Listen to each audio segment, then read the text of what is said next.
Yo, what is up, guys? What is poppin'? We are back on Pokemon Showdown for NPL Week 10 today. We are facing Alpha and his Rocky Mountain Marowaks again. We played already in Week 3, I believe, where we beat him 1-0, I think, on the backs of Nicholas and my boy Stunfisk here. And yeah, it's a very tricky matchup, I feel like, because he has some very big threats to my team, including the Garchomp and the Taunty, which is here on the screen, as well as stuff like Volcarona that he didn't bring to the battle. It's kind of an important game because if I win, I should clinch playoffs. I'm fairly sure about that. I already am basically in unless I lose out, but if I win, I should be in guaranteed. And if I win, I'm only one game behind in the division standings. And if I can catch Trevor, who I face next week, I can potentially get the number one seed in the playoffs, which would be really high because that would give me easier matchups throughout the playoffs, obviously.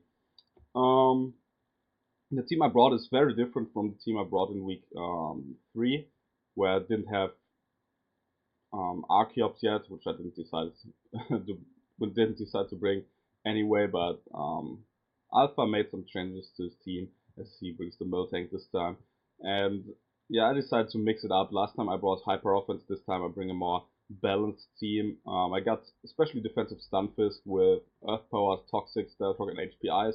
HPIs over Discharge because it can't give the what's called the Garchomp free switch in or free hit basically. I got Scarf Greninja, which outspeeds the Scarf Garchomp, which I expect this time to counter my or check my Mega Charizard X.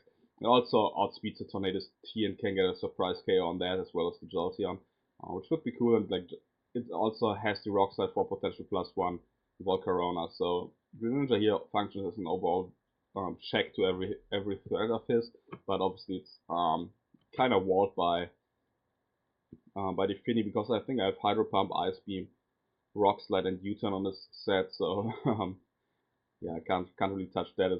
I can't really touch the Mega Aggron. It takes like 35 from Hydro Pump itself, especially defensive. So not the best mon overall, but a mon that I have to bring in order to keep Garchomp in check. Garchomp is just a pain for me to switch into. Even if it's Scarf, like Jolly Scarf still does like almost 50% to everything on my team besides the Fortress, which is 3 KO. So gotta be careful around that. Reuniclus is an AV variant this week with knockoff, psychic, HPIs, and rock slide. It functions as a lure for the Volcarona, which I kind of am. Like I kind of want to be sure that this thing can't set up on me, obviously, and also like check stuff like Jolteon, check stuff like Tapu Fini. I can knock off potentially Garchomp Scarf. I can knock off Tornado's Assault Vest if that wants to come in. I can knock off Fini's Leftovers, which is nice. And Psychic just like is a very solid attack to hit everything else with. HPI's 2 KOs Garchomp guaranteed, but Jolly Earthquake can't 2 KO me with the investment that I have. And yeah, Reuniclus is just solid in this matchup overall, but obviously can't really touch the Mega Aggron, which means that I'm forced to basically have a Rapid Spinner so I can get rid of rocks, because every time Reuniclus comes in, Mega Aggron has 3 rocks on me potentially. Manaphy has a fat Tailglow variant with 3 attacks. I'm pretty standard. Not a lot of speed on 28 or 32 EVs or something, or 36. I don't know, but it's like Tailglow, Ice Beam, Energy Ball, and Surf. Modest, so it can get OKOs and 2 KOs that I need. I think I have the Hydro Vortex on this, sort of with Waterian Z. And yeah, like just as a solid wall breaker to OKO stuff like Miltank, Finny, Garchomp, 2 KO, Aggron at +3. Hydro Vortex should be a 2 KO after rocks. Not 100% certain about that, but it should be. Charizard X is kind of win condition, Dragon Dance set with Dragon Claw, Flare Blitz, Roost, and Dragon Dance max HP, so fairly bulky, enough to outspeed Agility on the +1, which is as fast as Mon, and then like the rest in bulk and attack. Pretty solid Mon against him, but I obviously have to play carefully around the Scarf Garchomp as well as as well as the Misty Terrain from Finny.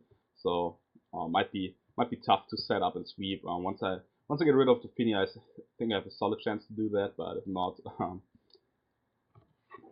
I have to see how I play around that.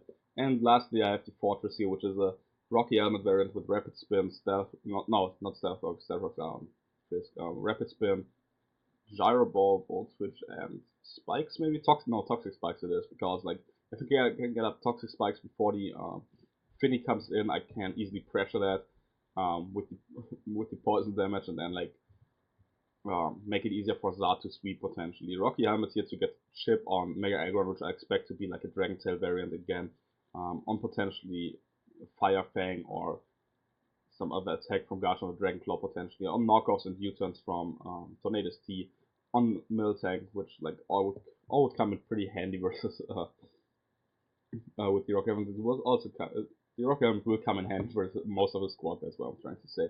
So I decided to lead off with my Stunfisk here, as my opponent leads off with the Tornadus T, which is great for me. Got the lead matchup already, and I can set up my rocks pretty freely here. I could fire off a Toxic, but I don't want to risk him going to Aggron or Finny. Aggron would be a really aggressive play in the early game, especially like if I fire off an Earth Power, because then it would just go to like 20 down to 20% or something, even if I'm not heavily invested in special attack. But I like try to make the safest thing, go um, for the Stealth Rock. Yeah, I contemplate going for HPIs to catch a Garchomp early, but I don't want to reveal too much on this Stunfisk in the early game. I don't want him to know that he has HPIs, so that he potentially thinks he can't set up later in case he is an SD variant. So I just go for the rocks. My opponent U-turns out, which gets a crit, which doesn't really matter, and goes into this Garchomp. I'm not sure if I agree with the U-turn play. Yes, it's like good for momentum in case I switch, but risking the paralysis on the Torn was kinda ballsy. Not a play that, in my opinion, he should have made in the early game, but worked out for him. So what can I say? And like obviously, static isn't 100%. Isn't a 100% chance. So definitely like not the most aggressive play, but definitely a play that he might want to have back. But anyway, I get on my rocks here as Garchomp comes in. I will go into my Fortress because I know I can take any 2 hits, even if it's Earthquake into Fire Fang, unless it's Life Orb, I can take those easily. And he goes for the Earthquake, does 32%, which reveals to me that he's non-boosting either. And I think like this is a Scarf Garchomp, but I'm obviously not sure about that. I think I double out here into my Stunfisk, scouting for the Fire Fang as well as the potential switch he wants to make. I think it covered all options. I don't think he would stay in um, and Earthquake again, just so he can like get some chip on the Fortress, which like looking at it seems just not a big threat with him. So I don't think the Earthquake would have made too much sense, especially if I pack the HPIs or just like hit him with the Gyro Ball, which could have been like pretty annoying for him, because Gyro Ball would have done like 40% or something that would have put him in range for some attacks on my team. So Milton comes in. I decide to go for the Toxic here. So my opponent reveals to be leftovers, and he goes for a Substitute. So I think this might be Sub Curse, which is kind of annoying. I have to switch out here, go to my Manaphy, I think, on his potential setup move, because Manaphy can't take any hits, even at +1, so that's not too big of a deal. And even if he's especially defensive, I can break this up with a Surf because I'm modest. I mean, reads the defensive, so this seems to be like a rollout Miltank set that like kind of could do some damage if I let him get like 3 or 4 rollouts in a row. Um, kind of interesting set to counter Charizard potentially, but besides that, it doesn't give him too much versus me. But definitely a cool set to see. Nice rollout throwback to Gen 2 Miltank here, but I break the Miltank substitute with a curse, not with curse, with a Surf. It's uninvested as I outspeed him, and speed it looks like you can set up a tail where you take some extra damage and then fire off the Hydro Vortex to get the guaranteed kill. If especially defensive Surf would not have killed, so I had to had to go for the Z move there, but I don't really need the Z move versus anything besides potentially Aggron. Aggron can't really touch my Manaphy, so that's fine. My opponent goes out into Tapu Fini, and I don't really know why. Maybe he wants to like go for a Scarf Defog or anything, but unless he's like heavily invested and like potentially timid, he doesn't he doesn't outspeed me, and he would just drop to an energy ball. Even if he's Rindo, he can fire off a Moonblast or a Haste, but that doesn't give him as much as going into Jolteon, which I think was 100% his play here. But I can just go for the energy ball and actually knock out this Finny on the next one. Really solid for me because the Misty Terrain is gonna wear off soonish, and then I'm like free to click Dragon Boost with Zard.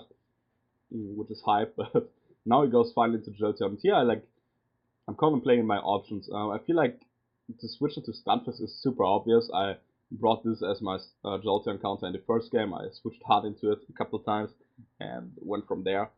And I'm thinking maybe he wants to double, maybe has the baton pass to capitalize on the Stunfisk and get a kill with the guard jump. And I definitely did not want that to happen, so I decided to just stay in. I don't feel like I need my Manaphy anymore because all I outspeed is the Aggron, and Aggron can still take hits from a Manaphy, especially if I can't set up later. Like, what really can I set up in front of? Like, I can't really set up in front of a Torn because Torn's Hurricane is a 2 KO from the range I'm at. Obviously, I can't set up in front of a Guard Jump or a Jolteon, and Aggron probably has the Dragon Tail to shuttle me around if he gets up hazard. So I feel like Manaphy is kind of expendable here, and if he goes for Baton Pass or switches out, I catch him with the Surf here on the switch. But he decides to stay and goes for the Thunderbolt. It's fine with me. I will use it as an opportunity to go into my Zard and Dragon Dance up as my opponent goes for the Volt Switch here. He will go hard into Guard Jump, which is a fine play because even with Misty Terrain up, Outrage or Dragon Claw would not have killed the Guard Jump. So that's a smart play on this part as I go for the DD. Jolteon obviously has revealed to be Life Orb, and I need this thing to take Life Orb damage and some Rocks damage to potentially sweep with an Ice Beam, with my Ice Beam Grand. Once I obviously get rid of the Aggron and then put Jolteon like 40%, 35%, and then I can potentially sweep with Greninja, which is nice. And Greninja becoming my win con here, definitely, because now I know that this Guard Jump is guaranteed Scarf. I will switch out back into my Fortress here. See, goes for another Earthquake. I decide to switch out because this Earthquake he actually gets to the high roll for the potential 2-hit KO, and I go for the into Real Nicholas here, as I know Earthquake won't 2-hit KO me. I feel like his best play is going hard into Guard Jump. There's no chance I'm Calm Mind in my opinion, because I would never go Calm Mind hard into Calm Mind Real Nicholas in front of Guard Jump because you always need the health on a Calm Mindset so that you can take hits better in the late game. And just risking 50% of your health wouldn't be a smart play if you're a Calm Mindset. So I think the Assault Vest set is here much more likely, or the Trick Room set, one of the two. Definitely never would be a Calm Mindset here, guarantee. But I decide to go for a knockoff on this turn. If he switches out, I get a free knockoff on the Tornadus or the Jolteon. If he goes hard into Aggron, I can just switch out, get my health back with the Regenerate and go from there. I feel like he shouldn't risk the HPIs, because then one of his win conditions is very, very low. He's completely uninvested and would do up to 75% or 80% with my Real Nicholas. So I think his best play is to potentially switch out. So I go for the knockoff here as my opponent actually decides to stay, and this is bad for me. Things are looking bad. I knock him off, but because he kills me with the Rough Skin, I don't get to knockoffs either. I had gotten a little bit of a lower roll. I would have been able to knock off the item because I was at 15.7%, and now I needed 16.8 to lift the Rough Skin damage. But yeah, that's what it is. Here I set out Greninja, kind of revealing that it's Scarf, but Ice Beam would have been a roll anyway. So I go for the Ice Beam here against the Tornadus, and now I will go hard into my Fortress to catch it with the Rocky Helmet and have it almost dead to Rocks. Obviously he gets 30% back, so he's not dead to Rocks yet, but he will be very low when he comes back in. Guard Jump comes back in, I can't switch into this, I have to sack my Fortress here. And now this becomes a game of keeping enough sacks alive so Greninja can win and pull some doubles here to potentially win the game. So I go for the Ice Beam again. As Alpha here goes into this Aggron, 100% his best play because Tornadus and Jolteon would have dropped to 2 Ice Beams 100%. I go for another Ice Beam here because I want him to Dragon Tail me out, or potentially freeze him, obviously, and I can't give him a free switch into Guard Jump or anything. So I decide to spam Ice Beam as he finally goes for the Dragon Tail. Gets a crit, which doesn't really matter because I obviously am Scarf and outspeed anything, and the plan is to just be healthy enough to to clean up in the late game. It gets me into Zard, which is fantastic for me because Zard is the best mount for me to get damage off on this Aggron. If he decides to stay in, I can fire off a Flare Blitz and get him really, really low so that an Ice Beam will kill him. And then I have to play around his Jolteon fairly well to have a chance to sweep with Ninja. So I go for the Flare Blitz here, no reason to set up. Put him down to 5%. Gets the Dragon Tail off. I live that, which is great because then I have another sack left. It gets me into Stunfisk, which is kind of annoying. I'm actually at a range of health where I live an Earthquake from Garchomp, so I decide to save it and sack my Zard here as Aaron reveals the Earthquake on this turn. And now I can go into a Grin and click the Ice Beam, get a crit on this, on this aggro. Now like Jolteon comes in, and now I like have to really make sure what I do.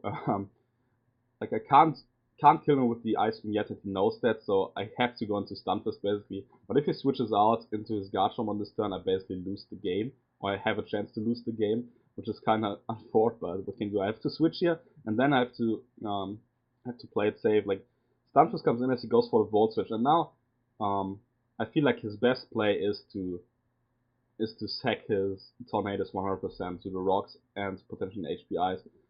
So if I double into Greninja, I can capitalize on that, force back in the Jolteon on my Greninja and go from there. So if I can get rid of Torn, I basically steal a sack from him and make it a 2 versus 2, which I feel I can potentially win if I pull the right double. So I will go for the double here.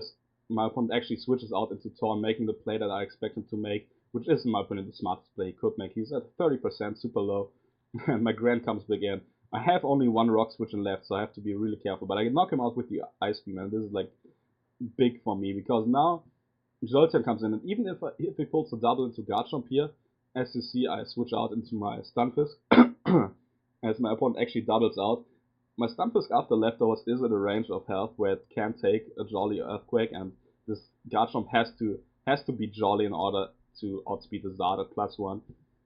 So he goes for the Earthquake. I fire off the HPIs, and I knock out the Garchomp with the crit. Crit didn't matter because even if he kills me on the next turn, I can come in, spam Ice Beam on the Garchomp, and then revenge kill the Jolteon here. Jolteon now obviously has to click him power to knock me out. Ice Beam would have done 32% at least, so the one more life of it didn't matter. So I can come in here with 12% left and go for the Ice Beam for the win. GG Alpha. I think I kind of messed up versus the Garchomp in the early, or not in the early game, but in the mid game, where I sacked my Runikless for basically no reason, trying to make the best play or best middle ground play versus him. But I feel like in the end game, I kind of was in his head and made the right doubles and switches in order for me to win the game with my Scarf Grand. Identifying my win condition here after Manaphy went down and after seeing that his Garchomp was Scarf was huge for me. I kept it healthy enough in order for me to sweep with it in late game, and thankfully it worked out. So we improved to 7-3 and probably knock Alpha out of the playoff race. He's at 4-6 right now. He needs 2 people to lose out in our conference, which is kind of tough to do. So he might be out of the playoffs. We'll see about that. I really don't want to face his team a third time, even though I have another team built for him. But definitely would much appreciate it if he doesn't make playoffs. To be honest, his team is very annoying to prep for. But yeah, this is NPL week 10, and I hope you guys enjoyed. We improved to 7-3, and we should have clinched playoffs with that. Next week we are facing Trevor, basically for the division title. If I win, I should take over the division lead, and then I only have 1 game left. If I win that, which I should, I might have the #1 seed in the playoffs, which would be high. But we'll see. We burn the bridge when we get to it, obviously. So yeah, thank you guys for watching. Leave a like and a comment if you did, and catch you in the next video.